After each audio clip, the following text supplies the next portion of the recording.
Well, because we think if the wall is 10 feet high, they'll get a 12-foot ladder. That's just simple arithmetic to us.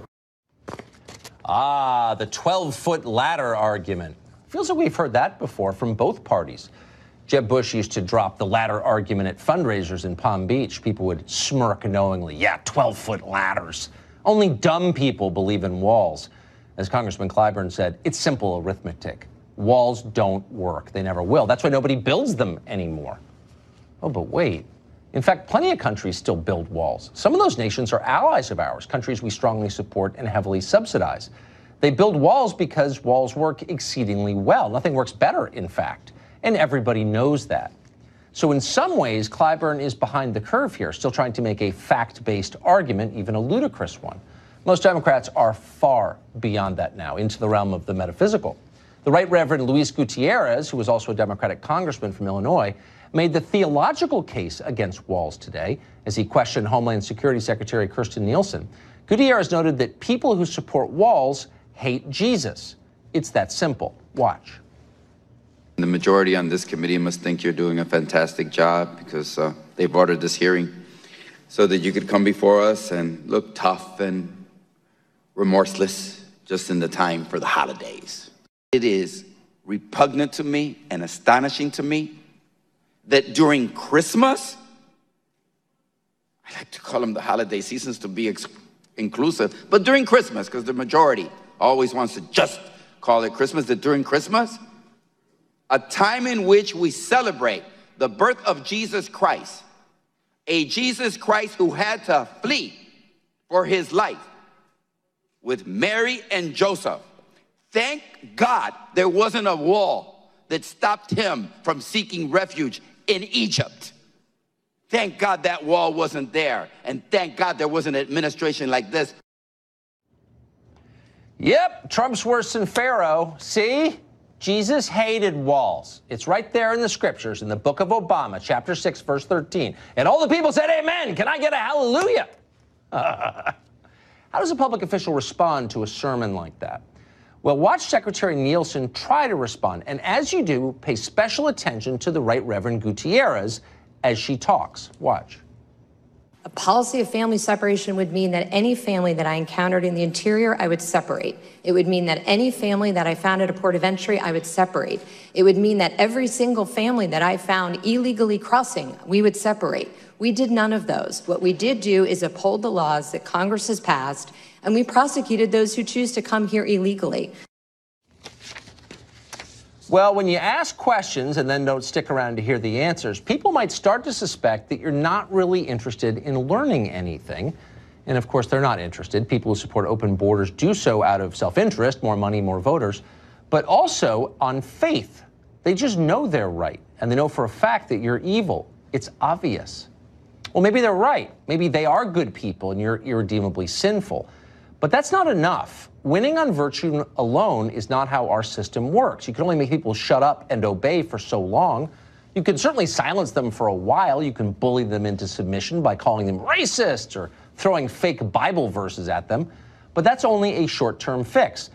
At some point in a democracy, you have to convince them. And that starts by answering their questions. Why not a wall? Nothing else has worked. There are likely more than 20 million foreign nationals living illegally in America right now. They're all using fraudulent federal ID. They're making a mockery of this country and our laws. It's totally dysfunctional. It's disgraceful. Everybody knows that. Trump, whatever his faults, took the problem seriously. He promised a border wall. In the end, he did not deliver on that. That's on him. But instead of proposing a better idea or even acknowledging the seriousness of what is a legitimate crisis, the left decided to pretend that everything is fine and you're a bigot if you disagree. That's on them. They may not know it yet, but by winning the last election and stopping the border wall, the left just inherited responsibility for one of the biggest problems we as a country face. What is their problem and their plan now? Congressman Jim Jordan is a Republican representing Ohio, right in the middle of all this, and he joins us tonight. Congressman, thanks a lot for coming on. So the obvious question as we have the final debate over the wall during the final hours of the Republican Congress. Yeah. Why now? Why 2 years later? Well, you're right. We should have done it earlier. We should have done it in March on the big spending bill. We told American people we would. Then we said, no, we're going to do it in September. Didn't do it then on that spending bill. Then we said we'll do it on December 7th. No, we didn't do then. And then we said we'll do it on December 21st. We did it tonight in the House. I mean, just a few minutes ago it passed. Even though last week in the Oval Office, Nancy Pelosi said the House can't get the votes to pass a border security wall, funding for a border security wall. We just did a few minutes ago, got 217 votes. I think the Democrats had 185. So we just passed it in the House. That's step one. It now goes back to the Senate, and we'll see what happens from there. But we need to stand firm on this because, as you said, as the president said, this is a central promise we made the voters in 2016. This is our last best chance to do what everyone knows is just good common sense. Everyone but Democrats, I should say, knows is good common sense. But I think it's fair for the rest of us to press a little deeper and ask, well, why didn't it happen? I mean, you're absolutely right. It should have happened. You probably would have preferred it had happened earlier. But we pushed for it to happen earlier, yes. Right. I remember. But it didn't, and that means that people prevented it from happening.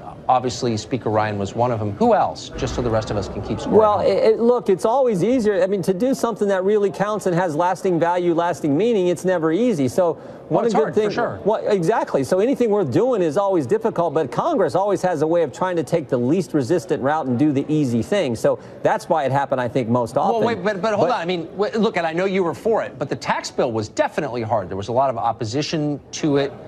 And the leadership just decided we're getting this done. Yes. It's not something that Trump ran on or there was broad public support for, but they wanted it and they got it done and they worked really hard, came on the show, made the case for it. They didn't do that with the wall. And why? Again, I think it's fair to know, since you're on the inside and we're not, who prevented that?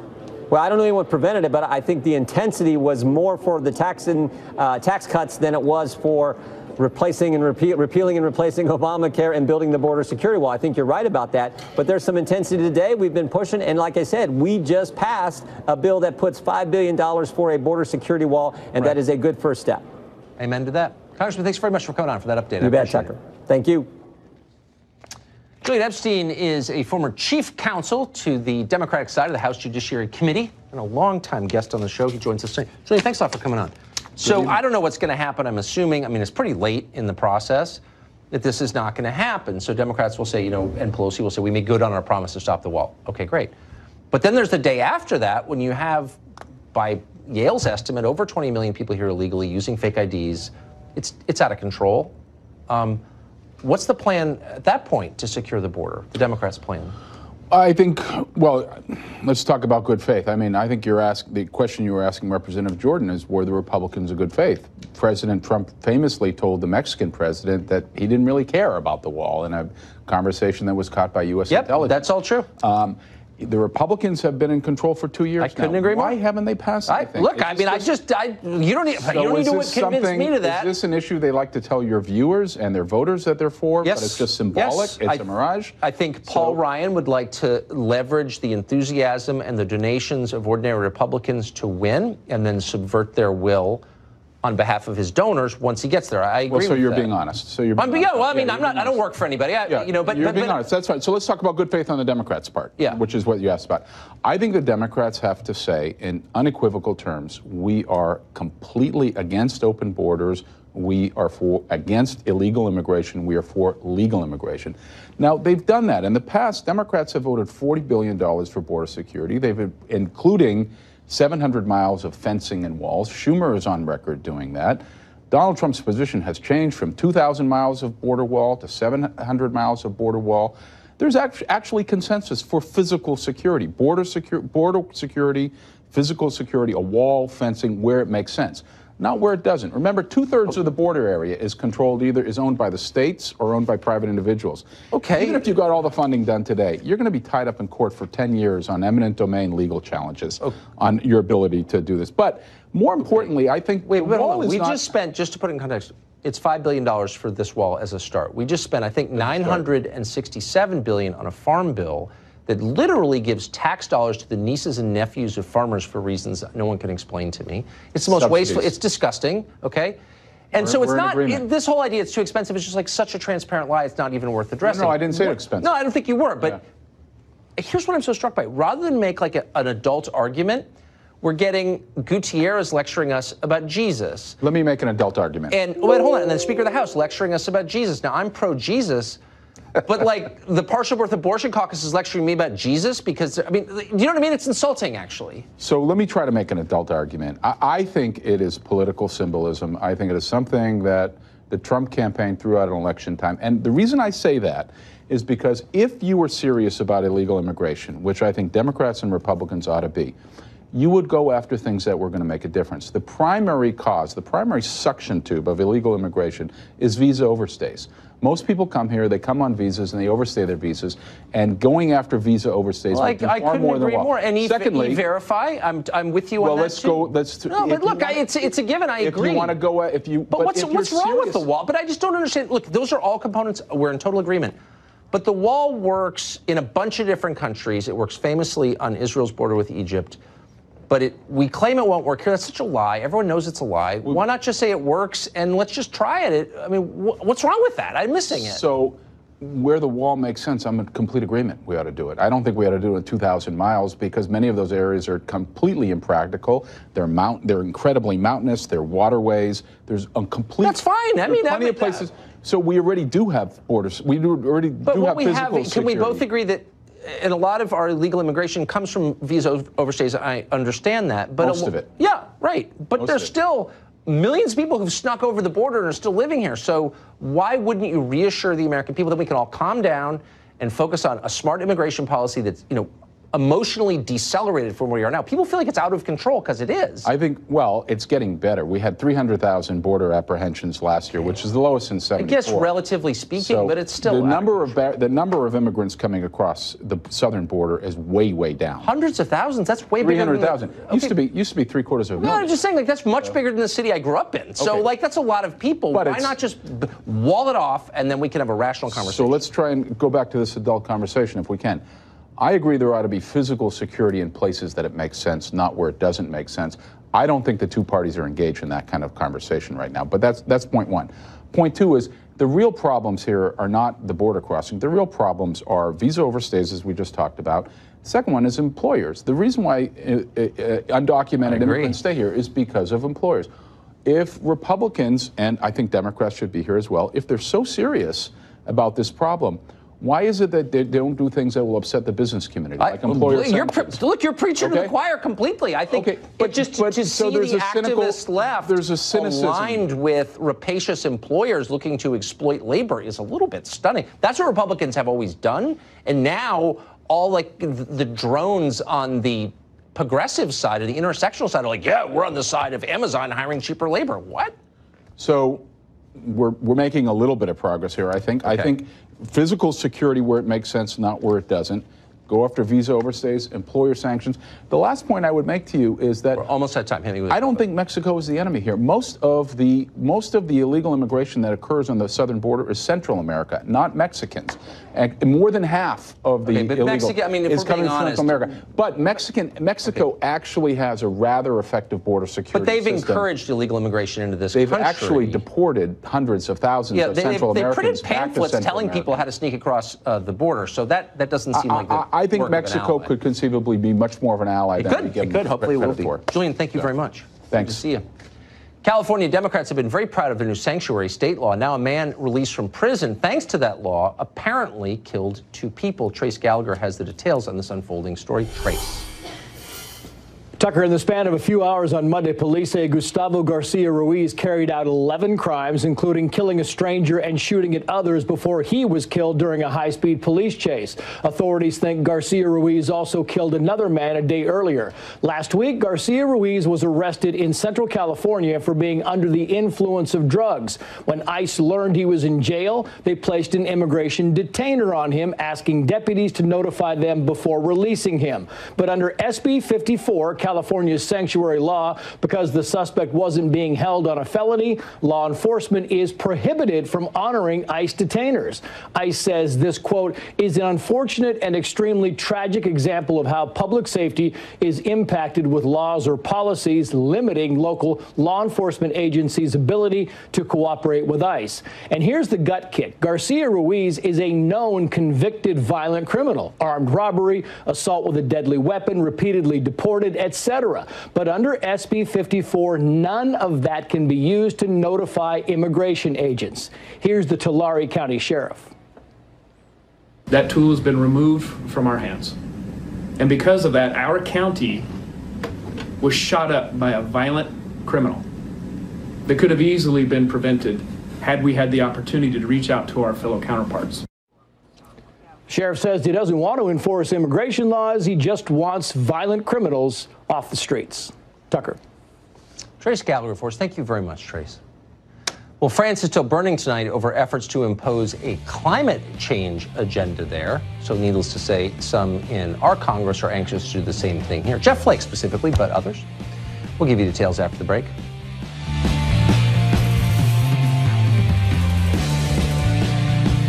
Secretary of Defense General James Mattis announced today he'll be leaving his post, quitting in February after 2 years on the job. In his resignation letter, Mattis pointed toward policy disagreements he has with the president. He addressed the president directly in the letter, writing, quote, "Because you have the right to have a Secretary of Defense whose views are better aligned with yours, I believe it is right for me to step down from my position." The announcement came as something of a surprise. It also came shortly after the president's equally surprising announcement he's withdrawing U.S. troops from Syria, a deeply unpopular decision among permanent Washington. Mattis reportedly opposed that withdrawal as well as a potential drawdown of American forces in Afghanistan.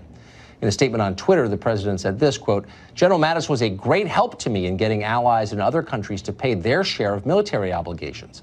A new Secretary of Defense will be named shortly. I greatly thank Jim for his service." Well, it may seem surprising that the president is breaking with one of his top advisors, but there's another way to look at it. President Trump was told the U.S. could defeat ISIS and then leave Syria. Once it did, the U.S. did that. Now everyone in Washington is demanding he stay in Syria to counterbalance Russia and Iran. Last year, the same people told him that sending troops back to Afghanistan would greatly improve things in that country. That turned out to be completely false. The situation there seems worse than ever. And of course, for 2 years, the president has been told that if he'd just be patient, he'd have his border wall. How did that turn out?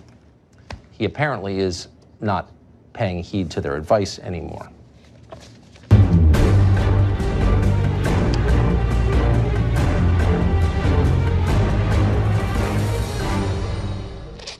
The administration today issued a strong condemnation of a major foreign power that routinely hacks American infrastructure, steals national secrets, technology, personal information in huge quantities. The director of the FBI called this country the greatest long-term threat to America's well-being. China misread that. For more than 2 decades now, of course, it has always been China, America's greatest geopolitical rival. You wouldn't know that, though, from watching television. Even this week, with this new news about China, there's only one foreign power on the radar considered a threat. You know what it is. The Russians exploited a massive backdoor into the foundation of our democracy. Moscow's attack on American democracy. The work by Russian agents to try to destabilize American democracy. It's everything you need to know about the threat to our democracy. The long-term damage is going to be to weaken our democracy. You have Republicans who are silent and seemingly okay with this kind of attack on our democracy. People are so stupid, it's amazing they're employed. Michael Pillsbury, not stupid and employed, director of the Center for Chinese Strategy, the Hudson Institute, author of the remarkable book, The 100-Year Marathon, China's Secret Strategy to Replace America as the Global Superpower, a strategy no longer secret thanks to his book. Mr. Pillsbury joins us tonight. Thank you very much for coming on. So this seems like a confirmation, this announcement today, of what we may have known, but still striking. Yes, I think when the director of the FBI calls China our main rival, and then specifically said their goal is to replace us as the global superpower. That's the subtitle of my book. Yes. So it's not just good news for me, though, Tucker. It shows the recognition of the problem of China is now getting quite widespread. Give us a scale of the hacking efforts by the Chinese government here. Well, they're number one by far, more than the Russians. They have a number of techniques, some of which were revealed today, formally classified matters. There's this wonderful term I hope you'll start using called Stone Panda. It's the code name for the Chinese unit that's been doing this. Sounds like a restaurant, but I like it. And it seems to, according to this declassified material, it seems to go back 12 years. It seems to focus on American companies. The data that they've stolen can help them in negotiations, business negotiations with American companies. They also get trade secrets. It's massive, and it seems to be focused on the high-end technology sectors that China would need to dominate by 2030 or 2035 in order to be the world leader. So in other words, they're going to steal their way to global leadership. Let's put it that way. It's more polite than domination. And the FBI is blowing the whistle today, along with the Deputy Attorney General.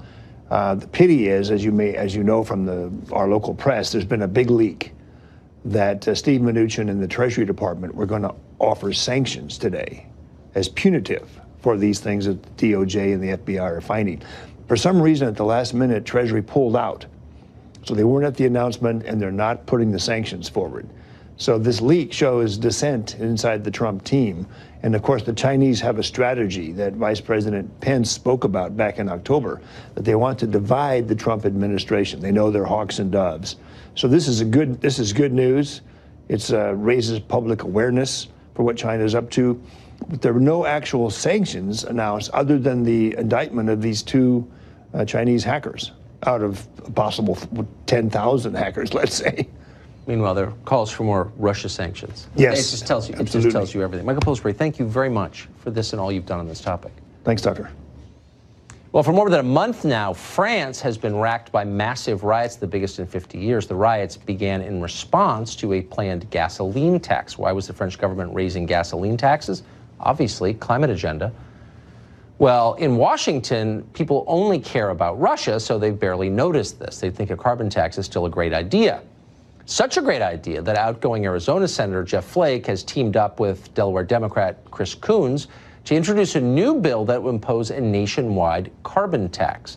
Ethan Behrman is a California radio host, and he joins us tonight. Ethan, thanks very much for coming on. Thanks, Tucker. So I think it's pretty clear from what's happening in France that maybe the public globally isn't on board with this because most people care about gas prices because they don't have their own planes or drivers. So why would you, in the name of fighting climate change, crush the most vulnerable in your society? That doesn't seem fair. Well, we got two issues that are going on here. First off is in France, Emmanuel Macron, he actually did a massive tax cut on the rich. That's part of what these protests are about. It's not just about the gas tax. It's also the fact that the people feel like he was just giving away these giant tax cuts to the wealthy. That sounds familiar to the United States. Simultaneously, the U.S. proposal is actually fundamentally different from France. What Senators Flake and Coons put forward is a revenue-neutral carbon tax and dividend, meaning whatever tax money comes in gets distributed out to the American taxpayer. Now, it will be a progressive. No, it'll be progressive. So okay, the lower end of the we're income scale, so we're going to raise dividend. gas taxes and then filter the money through a massive unionized bureaucracy, and somehow it'll drip back down to you. But I thought trickle-down economics didn't work, but I guess we're for it now? Well, that's not trickle-down economics. Trickle-down economics means tax cut on the wealthy. But it trickles through a public employee union first, right? There's a different kind of trickling, but you're still getting wet. Yeah, but the difference here is, so we're using a market force to disincentivize pollution. Now, one of my big issues with the carbon tax is you can argue all you want about whether or not climate change is man-made or not. But we do know that mercury pollution is a potent neurotoxin. We do know that sulfur pollution has significant health effects. We do know that ground-based ozone, because of our burning of fossil fuels, causes people to die because they can't breathe. I'm a big fan of reducing pollution. If we can use market solutions to incentivize being more efficient and disincentivize polluting, I think that's reasonable. Then look, I mean, some of this I can't weigh in on one way or another because I'm not a scientist, but I do understand who's getting the short end of the stick. Wouldn't it be a display of good faith if the people behind this legislation said the first thing we're going to do is ban all private air travel in this country? We're going to put you in prison if you get on a private plane because climate change is that serious. It's an existential threat to the planet, to the human race itself. So you can't fly in a private plane. And then we'll talk about taxing everybody else, like people who make 40 grand. Why not start that way? So we actually agree on the private plane issue. I hate when people will tell me how to live my life and then they do the exact opposite. I can't stand hypocrisy. Do you see that happening? Now, the politicians who fly constantly private and these actors who fly private and Al Gore who flies private lecturing you about your Suburban, that is a problem for you then? I'm offended by that. I wrote about it in my book, actually. Good for you. I specifically why pointed don't we out. just ban it? No, but seriously, if it's that serious a problem, let's just ban it. I mean, I don't want to be an authoritarian. I was always kind of libertarian. But climate change is too important, okay? So if you show up at the FBO, at the private airport, we're just going to put you in prison. So no, I'm actually a little bit on your side here. I don't like banning things.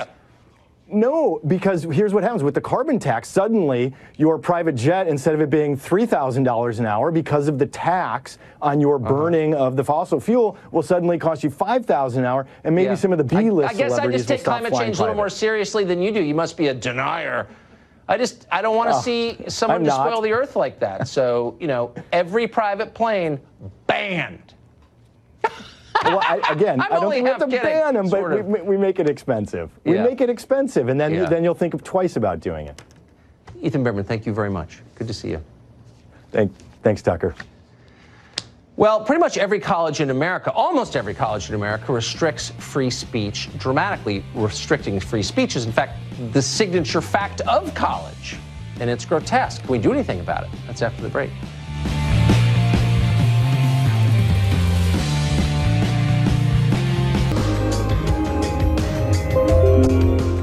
America's college campuses were designed to be havens for free expression, and for good reason.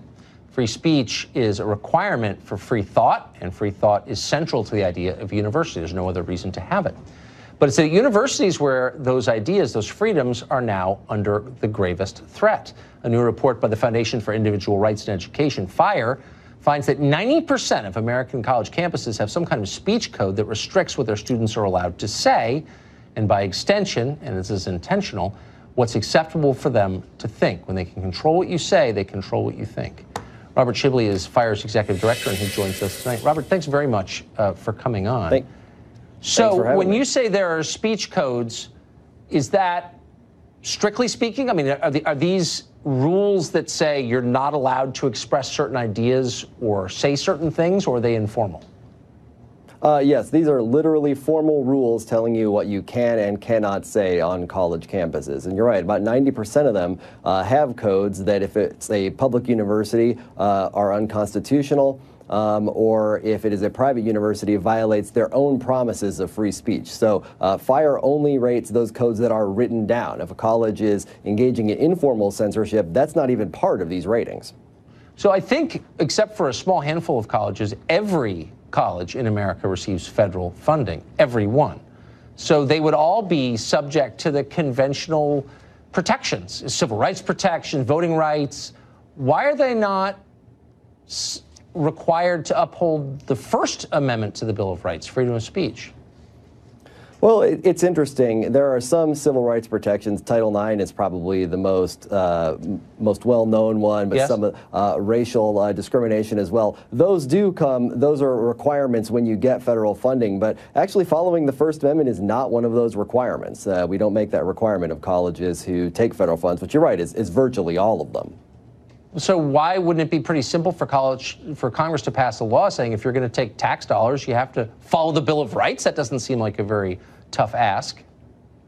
Well, that is something that Congress could do, and it wasn't done back in the civil rights era. I think now you would see a lot of resistance on political bases, because I think people are, there's a lot of support out there, particularly among college administrators and folks who work at colleges, for these kind of restrictions. So I think you'd see a lot of opposition to that. I don't think you'd see a lot among your average Americans, though. Man, well, if we ever get a Republican Congress, maybe they'll do it and build a wall and stuff like that, protect Americans. Here's hoping. Robert, thank you very much. Thanks for having me. Well, Jason Nichols is right in the middle of this debate. He's an actual professor. He teaches African-American studies at the University of Maryland and a frequent guest on this show. Professor, thanks for coming on. Thank you for having me, Tucker. So it seems like kind of would be a baseline for a university to have pretty much absolute freedom of speech, a prerequisite for freedom of thought. Like, what's the point of having colleges if you can't say whatever you think? Well, I think, number one, in society, we don't have complete freedom of speech. True. Of course, there's libel, there's defamation, there is, threats of violence and inciting violence. Yes. Those are limits on free speech. So I think we have this idea that freedom of speech means that you can say anything at any time. No, we know what it is, because Brandenburg versus Ohio in 1967, the famous Supreme Court case, very specifically outlined the boundaries of free speech. And so libel is not allowed, of course. Imminent threats of violence are not allowed, but everything else is allowed. Everything else is allowed. And you would but it's not allowed at Apple or Amazon or some big authoritarian company, but colleges exist to be an oasis in the middle of our commercial society for free thinking. So why would they be the places where free thinking is punished most aggressively? No, I agree that, you know, there are many cases, and you and I actually discussed, you know, a case a little while ago where there was a college professor who said something he shouldn't have said, and then all of a sudden people are talking about, oh, he needs to be fired, this is why we actually have tenure. Right. It is, you know, to protect people so that they can say what it is that they want. But there have been all these attacks, there are these people who are trying to put limits on what it is you say. And I think that that's, you know, problematic. But, you know, I think overall colleges do protect freedom of speech. So what would happen if you went into your class and said, yeah, I kind of like that Donald Trump. And what do I like about him? I like the family separation policy. I like the wall. He's right that Mexico doesn't send us its best. Just kind of read portions of a Trump speech. Sure. How'd that work out for you? Well, I think students would disagree, and they'd have every right to disagree. Of course they would. I would never contest that right. As a matter of fact, even if they protested me, that's part of their First Amendment right. You're not getting no debate from me on that. I believe in the free exchange of ideas, and despite the efforts to shut us down and shut us up, we're still doing it. But if you said that in a faculty meeting, no one would engage you. People would just say, you know what, I know you're African American, but you're obviously some kind of freaky bigot. You know what I mean? They would treat you like they treated Kanye West. Like, no one would engage you and say, let's talk through those ideas. You really think the family separation policy is a good idea? No. They would shout at you, wouldn't they? Well, I think people would disagree, and I think they would have every right to disagree. Yeah, of course. No, but I'm saying, I think like the whole idea of the college is you say one thing, I say another, and then we talk about them to get to wisdom. Isn't that the goal? Sure, but I think they wouldn't do that. The conversation doesn't always have to be comfortable. That means we can yell at each other. We can sit there and try to shut one another down. That's part of free speech. Of course. I guess the macro question is, have you ever met a group of people with smaller minds than those who teach at America's colleges, less open to new ideas, to truly challenging concepts? I think that's what we literally do on college campuses. Really? Is challenge concepts and challenge popular ideas. I think number one, you know. How about this? Why don't you go next faculty meeting and say, you know, just for the record, abortion's murder. Well, let me hold on, Tucker. I just want to see how that works. Let me tell you something. Every semester, we have abortion activists who come out and litter the campus with pictures of aborted fetuses. Yeah. And there are pregnant women who are walking across campus crying and all these kinds of things. It's still their First Amendment right. Of course it is. I'm just saying, I'm just wondering if your colleagues... no one complains. But what... Oh, people complain. But what would your colleagues say if you said that? I'm sure they'd be disgusted and they'd be upset with me. Oh, some would. They wouldn't be open to like, why is he saying that? What are the ideas behind that? But they don't have to be open to it. No, of course, but they should be, because they're not supposed to be small-minded. They're supposed to be broad-minded. No, these are people who have probably studied the issue and they have a particular view. Come on. Oh, they're dumb people. People who study for a living are dumb people. Yeah. Well, amazingly, that's the irony wrapped in the riddle. You are none of those things, which is why we're so grateful that you come on the show. Thank you, Professor. Thanks a lot, Tucker. Good to see Appreciate it. Time now for final exam. Can you do better than the news professionals at remembering the news? A lot happened this week. What happened? We don't know. Do you? Find out after the break.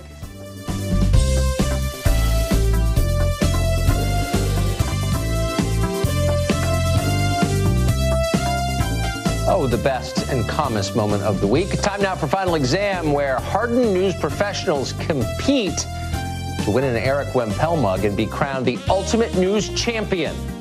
This week's exam, we're pitting two of our top Fox News correspondents against one another, but gently. Lauren Blanchard and Griff Jenkins join us on the set. Griff is a long-time former champion, though I think every match you've won, you had an arm sling on. We did. We had a 4-0 run in a sling. First time the sling came off, I lost. Yeah. Well, we found out recently that Lauren is a very tough competitor, so best of luck to you, and of course to you. Thank you. All right. You know the rules. I'm going to repeat them, though, for our audience at home. Hands on buzzers. I ask the questions. The first one to buzz in gets to answer the question. This is key. You must wait until I finish asking the question in order to answer it. You can answer once I acknowledge you by saying your name. Each correct answer is worth a single point. Each incorrect answer detracts a point from your total, the cruel math of final exam. best of 5 wins. Are you ready? I'm ready. Good luck. All right. Good luck, sir. Let's do it. We're going to begin with a multiple choice question. In a marketing move that is either brilliant or insane, one fast food chain is now selling fire logs that make your whole house smell like their food. Is the restaurant A, Burger King, B, KFC, C, Domino's? Lauren Blanchard. It is KFC. B, KFC. Boy, you're definitive on that. Is it KFC? If you are looking to kickstart your Christmas season, you might want to get yourself one of these. This is the KFC 11 Herbs and Spices Fire Log. This is a log that I guess you put in your fireplace that smells like fried chicken, for real. It smells like your car in college. No, absolutely not. That would not come into my house. Sounds like my I'm going to run out and get one now. Lauren Blanchard, you are up by 1 point. All right, Griff, it's all you. Question 2. Here we go. Traffic in Los Angeles is notoriously awful, but thanks to the brilliance and the foresight of Elon Musk, relief may be on the way. The billionaire inventor just unveiled what new, faster way of getting around Los Angeles? Griff Jenkins. Tunnel. Tunnels under L.A.? L.A. tunnels. I don't believe you. Let's check the tape. How about this? Underground tunnels to beat traffic congestion. Autonomous technology in the cars ensure that they don't run into each other, despite going speeds over 125 miles an hour. Elon Musk, he's got some bright ideas. Because when you're near the San Andreas Fault, what you want is to drive in a tunnel. Don't you think? That would be a little trepidatious to go in there. It's California. It won't even exist. All right, question 3. Congratulations on that. This week, a man in Missouri was sentenced to a year in prison for illegally poaching hundreds of deer. The judge also mandated that while the poacher is locked up, he is required to watch which classic Disney movie once a month? Lauren Blanchard. Bambi. Bambi? Bambi. Well, that's cruel and unusual. Is it Bambi? A judge ordering the man who illegally killed hundreds of deer in Missouri to watch the Disney classic Bambi at least once a month during his 1-year jail sentence. That's fantastic. That man has eaten a lot of venison. That is poetic justice there, if there ever was. Question 4, another multiple choice, so wait for each option. Forbes this week released its list of the richest celebrities of 2018. The top spot this year went to a filmmaker with a net worth of $5.4 billion. Was it A, George Lucas? Was it B, Steven Spielberg? Or C, James Cameron? Lauren Blanchard. George Lucas. George Lucas. Man, you're Star fast Wars, with right? that buzzer. Is it George Lucas of Star Wars? Top 4, you ask? Michael Jordan. Oprah Winfrey, not a surprise. Steven Spielberg, and coming in at number 1, Star Wars creator George Lucas with a net worth of $5.4 million. Billion. Did I say but? Yeah. With a B. Okay. Did you know that or did you guess? No, I feel like I knew that one. You feel like you knew that? Star How'd you Wars- do it in was the SAT? I'm from Michigan. We don't really take the SAT for a lot Right. of Midwest schools, so ACT. ACT. I bet you got 100. I wish. No, my parents would have been a lot. You have fast. I feel like if Yeah, it was a- yo, I she's feel like it was like a- I have a 2 dual brothers. draw. I have had to fight for a lot of things growing up. Yeah, so. I can tell. Boy, you were the jumpy. You were the first one. All right, final question. All right. Which 90s child actor, famous for starring in a very popular Christmas movie, has just reprised his role for a new ad for Google? Macaulay Culkin. I always want to say Macaulay Culkin. Is it Home Alone. Macaulay Culkin? It Is he is. back? It is. Yep. It's the Google. Yeah. Google, I get it. add aftershave to my shopping list. Hey, Google, remind me to clean these sheets later. Okay, I'll remind you. Someone's at the front door. Kevin McAllister. Looks like What a you great paid story. online. It's like- Amazing. And I don't usually add another show comment here, but I'm Hey, hearing Google, from my turn down the judges who temperature have 2 degrees. all the metrics in front of them on the final exam control room board. Okay. And they're saying that both of you have buzzed in, but your reflexes are so lightning quick, you're like a ninja. And they're impressed. It is. It's like, you know, the old Western movies where the guy's like, do Yeah, a good it's draw. unbelievable. Like, that's it. I would never Dead do it. before you hit the ground. Yeah. Right. Griff, great job. Thank you. Lauren, Congrats. Congratulations. Nice job. And we're going to award you, as we traditionally do, the Eric Wemple mug. He works for Jeff Bezos' website. And we've had some demand from his relatives for this mug. So that's how coveted it is. I think they feel the same way as we do about him. He's atop, by the way, our Christmas tree. We have an Eric Wemple Christmas tree. And I want you to drink your coffee of that every morning. and think of us and him. I will. Great to see you do both. that. Merry Thank you. Christmas to both of you. Merry Christmas. That's it for tonight's final exam. Watch the news closely each night. Tune in every Thursday to see if you can beat the professionals.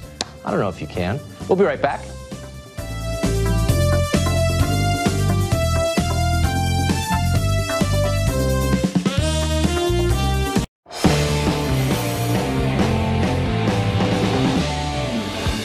Well, CNN just hates it when you call them fake news. The governor's brother gets all upset, but occasionally it fits.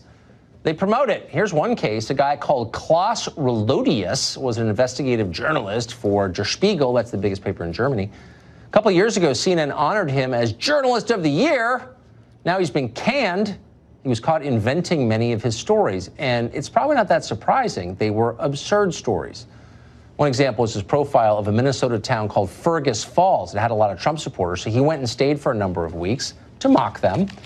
The article he wrote was full of absurd claims intended to make the residents sound ridiculous. At one point, he said the movie American Sniper was still playing to sold-out crowds 2 years after its release. That's how dumb they were in the Trump town. Well, it took years for him to be caught, and one of the main reasons is that he wrote exactly what his audience wanted to hear. And of course, CNN never noticed. They wanted to hear it too. Author and columnist Mark Stein joins us tonight, a longtime fan of Der Spiegel. This guy was kind of hiding in plain sight.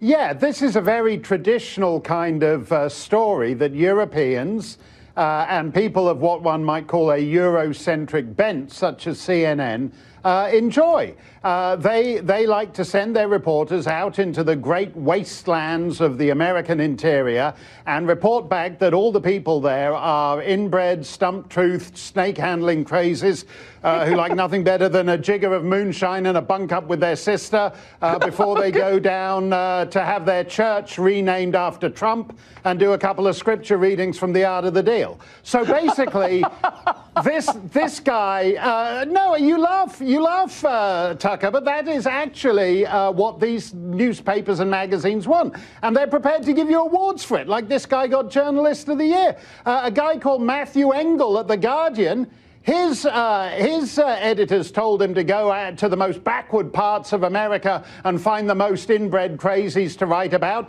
And his heart wasn't really in it, so he went to a suburban Olive Garden restaurant and wrote it up as if he was Stanley in Africa, discovering Livingston. That's how they think of the interior of America. This guy was completely ridiculous. He says the town manager was a virgin who had never been to the ocean, and these guys in Fergus Falls post a photograph of the town manager standing on the ocean shore with the woman he lives with. I mean, this guy got there, discovered the story wasn't there, but decided to write it for his readers anyway. Can and I that ask is you a lot of what news is super about. quick? Well, I first met you when you were writing for about 5 different English newspapers. You've been a newspaper man, a journalist for many years. Right. So you know the answer. Do you think journalists are getting dumber, or is it just my imagination? Oh, no, I think I think the herd mentality of all like sitting around in the Washington Bureau or whatever, and the idea of actually all agreeing on I think the groupthink, the herd mentality is far worse than it was 20 or 40 years ago. Good. Thank you. I need a reality check. The great Mark Stein. Thanks a lot. It's fantastic. Thanks, Tucker. Merry Christmas to you. Merry Christmas.